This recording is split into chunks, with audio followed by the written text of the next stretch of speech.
Tonight we report on a surprise move by the Moses Lake City Council to remove its city manager, and an alleged burglar falls asleep inside a business. What's happening in sports, Bob? Thanks, Alan. Moses Lake boys soccer moves to 5-0, and Quincy drops a close one on the pitch to Ellensburg. Let's take a peek at our Weather Center forecast. Hello everyone, we expect improving conditions throughout the overnight hours, and we'll also have a warm-up throughout the next few days. I'll let you know just how much warmer we'll get with your extended forecast just ahead. I'm Alan Troop, and we have all this and much more on iFiber One News. From the iFiber One HD studio here in the heart of the Columbia Basin, this is iFiber One News, your #1 source for local news, sports headlines, and our very own Weather Center forecast covering the entire Columbia Basin. This is iFiber One News, and it starts now.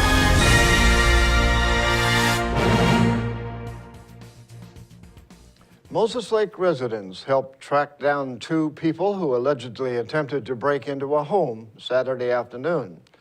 Robbie Juarez, a 46-year-old Moses Lake man, and Lena Clemens, a 33-year-old Moses Lake woman, were reportedly seen by the victim's neighbors attempting to break into a home in the 400 block of South Schneerle Avenue. The 2 suspects allegedly ran from the home when they heard police were on their way. Juarez and Clemens reportedly changed their clothes after fleeing. Witnesses allegedly gave officers a description of the suspects. An officer was pulling up to the suspects' Basin Street home as they were walking outside. Juarez and Clemens were arrested for attempted residential burglary. The Moses Lake City Council voted to remove longtime city manager Joe Gavinsky from his position at Tuesday's council meeting. Reporter Cameron Probert has the details. The Moses Lake City Council voted to fire City Manager Joe Gavinsky Tuesday night. The City Council voted 4-3 on a resolution to remove Gavinsky from the office effective in 30 days. They also voted to suspend him from the position during the 30-day period. Gavinsky has worked for the city for more than 33 years. He began as the city's attorney and became the city manager a year and a half later. Councilmember Bill Ekert presented the resolution to the council during the council member comment section of the meeting.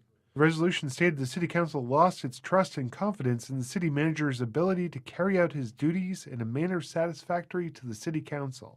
Ekert and the other supporters of the resolution, Todd Voth, Jason Avila, and David Cornell, declined to provide any further explanation.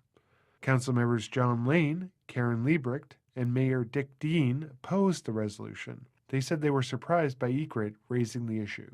For iFiber One News, this is Cameron Probert reporting. Crescent Bar residents may be able to stay on the island. PUD commissioners are expected to vote April 14th on an agreement that allows 38.5 acres of residential property to remain on the island.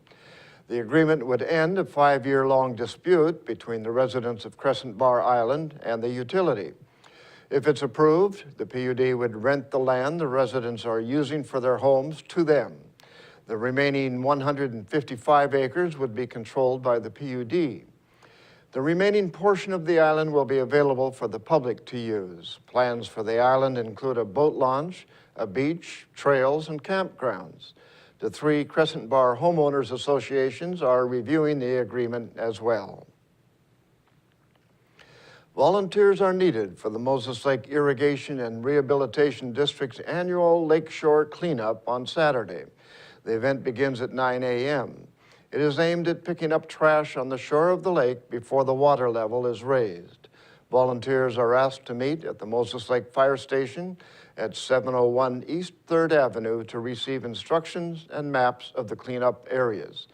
Coffee, hot chocolate, and donuts will be available for volunteers. District officials want as many community members and organizations involved as possible, including shoreline property owners, service clubs, and individuals, according to the Irrigation District. For more information, contact the district at 509-765-8716. And now we take a look at people being sought by law enforcement. This is Sheriff Tom Jones with the Grant County Sheriff's Office. Each of the people you see here have a warrant for their arrest. If you see any of these people, we ask you do not attempt to detain or apprehend them, but call us at 509-762-1160 or send us an email at crimetips@co.grant.wa.us. If the person is presenting a danger, call 911. With your help, we can bring these people to justice and make our community safer. We'll be right back after a short break. At Moses Lake Community Health Center, we have had the privilege to serve the local communities since 1978. What I like about working at this clinic more than any other clinic that I've worked at is the patient care. With the patient care team that we've assembled, it allows us to take care of as many facets of the patient and their family's needs. Please take the opportunity to experience the high-quality care provided at our clinics.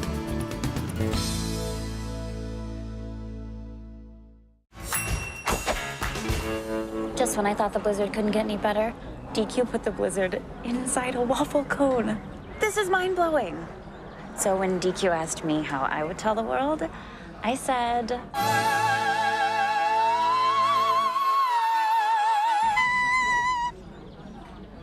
Sounds better in Italian. Pretty impressive, Liz. Any blizzard, like confetti cake, now in a fresh-baked waffle cone. This is fan food, not fast food. Hello everyone, I'm Cristina Sanchez with your On News Weather Center, brought to you by your Bud Clear Toyota dealer, Toyota Let's Go Places. For the rest of the week, we do expect improving conditions, especially throughout the overnight hours after having cloudy conditions across the area. We'll have an increase in temperatures as well. On Friday, we'll be right around the low 70s throughout the night, and throughout the next few days, we'll continue to see gradually a decrease in cloud cover. Within the past 24 hours, we did start off the day in the low 40s, above average temperature, which is in the mid 30s as the low temperatures. Highs for today in the mid 50s, so cooler than what we've had within the past few days, and cooler temperatures than what we do expect for Thursday will be right around 70 degrees and low 70s on Friday. Our record high temperature was back in 1960, and the record high temperature was 75 degrees. In Moses Lake, they did start off the day as well in the low 40s. Average low temperature for this time of the year is in the mid 30s, and high temperatures for today in the upper 50s. So seasonable temperatures, and right now temperatures are in the mid 50s with cloudy skies. We'll continue to see that decreasing cloud cover as we head throughout the rest of the week. We do have winds blowing from the south between 5 to 10 miles an hour, and as you can see, we still have that cloud cover and still chance of showers across the Cascades, but for the most part, improving conditions throughout this Thursday morning, Thursday afternoon, improving conditions all across the area. And for us on Friday, we'll have an increase in temperatures as the high pressure system takes over the area. High for us will be in the low 70s, so we'll have much warmer temperatures, and then a chance of showers will be moving in as a cold front pushes in on Saturday. So across the coast, there'll be a chance of showers, maybe a wintry mix across higher elevations along the Cascades, but for the most part, we'll expect to stay pretty dry as we go throughout the rest of the week into the weekend. For Seattle, high temperatures on this Thursday, they will be right around the upper 60s, around 70 degrees. Long Beach, high temperatures will also be right around 60 degrees, and into the Yakima Valley, high temperatures will be in the low 70s. In the Northwest, highs in the low to mid 60s, still some cloud cover across the area, and as we take a closer view within our Columbia Basin, high temperatures will be above average. For us here in Ephrata, high temperatures will be in the mid 60s, upper 60s for Moses Lake, and right around 70 degrees for Royal City. About 10 degrees above normal for this time of the year, and on Friday afternoon we'll have plenty of sunshine, high temperatures in the low 70s, slight drop in temperatures on Saturday in the mid 60s. Then we do have a cold front that will push through on Monday, so highs on Tuesday afternoon will drop in the low 60s with mostly sunny skies. Low temperatures for now will be in the low to mid 40s. Thank you for being with us. This segment was brought to you by your Bud Clear Toyota dealer, Toyota Let's Go Places. We'll be back with sports. Hi. Hi, I see here on my glasses that it's your sales event. Yeah, we have low APR financing and some great lease offers. Check out the bold new Camry. Wow, that's really nice. I gotta get a closer look. Wow, there's so much stuff. Careful. If I could just see where I was going. Right now, you can lease a new 2015 Camry for $199 a month with $750 lease bonus cash. Plus, every new Toyota comes with Toyota Care, our no-cost maintenance plan. Now this is cool. That's easy to see. Toyota, let's go places.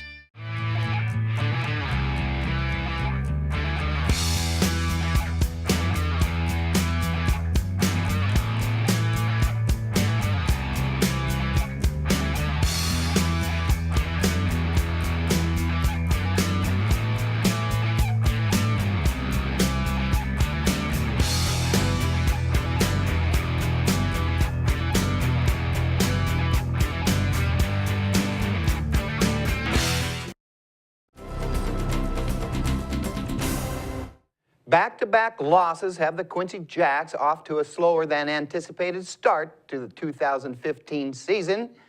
The team dropped its second one-goal contest at home last night. Here's Sean Wells with the story. It was a dogfight of a match in Quincy with the Jacks hosting Ellensburg. The Jacks had some chances early in the first half, but just couldn't find the back of the net. Francisco Alejandros had a PK attempt for Quincy, but pushed it wide right. Physical play continued into the second half, and the Bulldogs finally broke through. Brady Johnson scored the lone second half goal, and Ellensburg knocked off Quincy 1-0. Brenner Hall and Oscar Manguia had 5 saves combined for Ellensburg, while Quincy keeper Gildardo Avila had 2 saves. Quincy travels to Othello next to take on the undefeated Huskies. For iFiber One News, Sean Wells. Moses Lake got first half goals from Ren Riley and Tanner Haas, and the Chiefs shut out West Valley 2-0. Riley struck first at the 15-minute mark. Haas scored 4 minutes later. Chiefs keeper Grant Brunel recorded 2 saves in the contest. Moses Lake moves to 2-0 in Big 9 league play with the win and 5-0 overall. The Chiefs are back at it Friday for a home match with Eisenhower at Lions Field. Junior Reyes scored once in regulation play and got the decider in OT, and Connell beat Warden 2-1 on the pitch. Reyes put the Eagles up top. 1-0, 5 minutes into the fuss. Jonathan Jaime leveled it 2 minutes later. Reyes ended it when he found the back of the Warden box 2 minutes into the extra period. Quincy dropped a 20-3 ball game to Selah at home last night. The Jacks led 3-1 after 2 innings were in the books. It was all Selah after that as the Vikings exploded for 19 unanswered runs. Noah Minnick and Dan Legg went 3 for 5 at the plate and drove in 9 runs for Selah in the lopsided win. The loss drops Quincy to 1-2 in CWAC play and 2-2 overall. The Jacks are back on the diamond for a home twin bill with Toppenish on Saturday. Ephrata baseball shut out Wapato 13-0 in CWAC play Tuesday. It was a big bounce-back win for the Tigers after dropping a season-opening twin bill to Prosser. Ephrata looks to build on the W when the team hits the road to Grandview for doubleheader action on Saturday. Ephrata softball open league play with the dual shellacking of the Grandview Greyhounds. The Tigers took the first game of the twin bill 28-5 and the second 23-3. Michaela Wood picked up the win in game 1. Sarah Dodson went 5 innings in game 2 to record the W. Brooke Stutzman had the hot stick for Ephrata, going 8 for 9 at the plate with 2 triples, a home run, and 6 RBI. We'll be right back after this commercial break. Hello, my name is Cheryl Kono. I am your local Ephrata Farmers Insurance Agent. Here at Cheryl Kono Insurance Agency, our customers always come first. We don't just work here, we live here. Please stop by the office, call, email, or Facebook me for a free auto, home, life, business, or farm and ranch quote today. We are insurance. We are farmers. Come in for a free quote today. We are farmers. Bum, ba-dum, bum, bum, bum, bum. Well, one thing I knew from being a patient myself was that a dental office is a scary place to come to. And so we wanted everything possible to make sure that our office is a comfortable place for our patients to visit.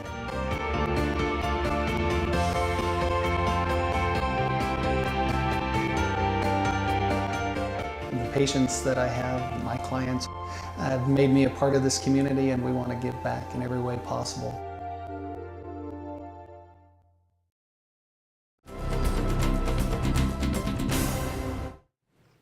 Our spotlight story tonight is about the 11th annual science fair at Ephrata Middle School. More than 100 students had entries in this year's event. Reporter Jeff Chu has the story.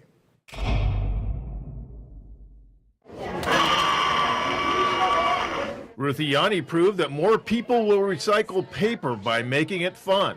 The 7th grader was one of about 130 entries in this year's Ephrata Middle School Science Fair. Ruthie said her science project put what she called a boring trash can up against a fun recycling basket. I was testing the fun theory on paper recycling My question was, how does the appearance of a recycling bin affect the usage of it? I hypothesized that if you put two recycling bins across from each other in one hallway, then giving one a fun twist, the fun twist being... And the Fun Basket scored more points as a recycling receptacle. What I learned from this experiment was that after each week, the amount of recycling decreased in both bins, even though the fun one definitely had more each week. 7th grader Carter Mills made differently designed bridges out of popsicle sticks. He explained what he learned from his science project. I learned that if I were to walk on bridges and there were 4 bridges going across a river, that I'd probably choose the Warren Truss, or no, not the Warren, the Howe Truss. I always get these mixed up because that one held the most weight. Many of the projects were created by 4-H students who used farm animals in their experiments. Lily McMullen's project gave chickens a chance to pick their favorite color. After testing 3 chickens 3 times with 3 different colors, it came out to be that the average and overall color that the chickens preferred was red. But probably because most animals commonly prefer the color red, or it was probably more likely just a coincidence and the chickens don't care as long as they can eat it. Cassie Stewart, a serious equestrian, discovered what horse hooves grow faster. I learned that surprisingly, the black-hoofed horse grew faster than the white-hoofed horse because of the denser feet of the black-hoofed horse was more frequently than the lesser dense feet of the white-hoofed horse, which in chips. Maddie Owens, a barrel racer, depends on reins to control her horse. She explained what reins were best for the project called Get a Grip. Overall, I learned that if I go to a rodeo, and it would probably be better if I used the gripped other reins because they will give me the fastest time.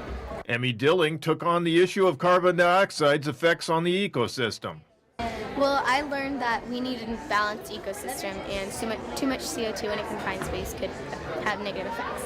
Jason Downer, the Ephrata Middle School 7th grade teacher who oversees the science fair now in its 11th year, said the event is growing in popularity because it brings out the passion and creativity in many students. There's been a really big push for science fair projects, is it all the learning that really does come out of it. I'm Jeff Chu for iFiber One News. We'll be right back after this. Have you been to iFiber1.com? The most up-to-date news in the Columbia Basin is just one click away. With news, sports, and weather, you can stay in the know with what's going on in your community. Read your news on the go by visiting iFiber1.com on your tablet or even your phone. Follow us on Facebook for quick updates and discuss the news with others in our area. Your #1 news source in the Columbia Basin is iFiber1.com. Check it out today. What's white and yellow and red all over? If you said the local book telephone directory, the one with the purple sunset on the cover, then you're right. In print and online at statewideyp.com, it features up-to-date local maps, community information, and a calendar of events. With a restaurant dining guide with full local menus and a reverse directory, you're sure to find the number you're looking for. It's the best way to get the information you need. Pick up a copy of the local book today or visit statewideyp.com.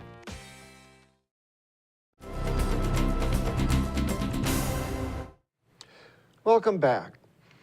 A man allegedly broke into a Moses Lake business and was found sleeping inside. An employee at a South Alder Street tanning salon called police Monday morning after finding someone broke into the basement of the business. Officers reportedly found Joshua Ferris, a 34-year-old Moses Lake man, sleeping in one of the rooms. He reportedly pushed an air conditioning unit out of the way to enter the business. Police found furniture broken and items thrown around in the basement. Ferris also reportedly stole food. He was arrested for burglary in the first degree, malicious mischief, and theft. Police reportedly found a Moses Lake woman passed out in a vehicle with cocaine and at least 3 different prescription narcotics on her lap. Sonda Safford, a 31-year-old woman, was unconscious in the driver's seat of her car early Sunday morning when police discovered her near the 200 block of West 3rd Avenue in Moses Lake. The vehicle was reportedly still running. The woman allegedly had cocaine, including rock cocaine and prescription drugs, in her hand and on her lap. Police also reportedly found methamphetamine in the vehicle. Safford was arrested for possession of meth, possession of cocaine, possession of a controlled substance, and physical control of a vehicle while intoxicated. People can buy a Space Burger between April 10th and April 12th. The Moses Lake Lioness Club is opening its booth at the Grant County Fairgrounds between 11 a.m. and 7 p.m. on April 10th and 11th, and from 11 a.m. to 3 p.m. on April 12th. The booth is opening in conjunction with the Ephrata and Moses Lake Kennel Club's dog show. The proceeds from the weekend will be divided between Grant County organizations helping people suffering with cancer, including the Columbia Basin Cancer Society and the American Cancer Society. People placing a large order or wanting to volunteer to work at the booth are asked to call 509-770-1698. In Northwest news, a viral video showing a man holding another man at gunpoint on a busy street. And when police arrive, they don't even seem to react to the gunman.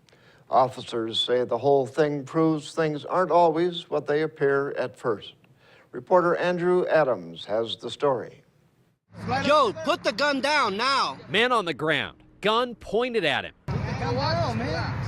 And unseen bystanders, we're not the ones pointing a gun at an unarmed man, trying to de-escalate what they believe is a dangerous situation playing out along a busy Salt Lake City street. At this point, an accident could happen. He's on the floor.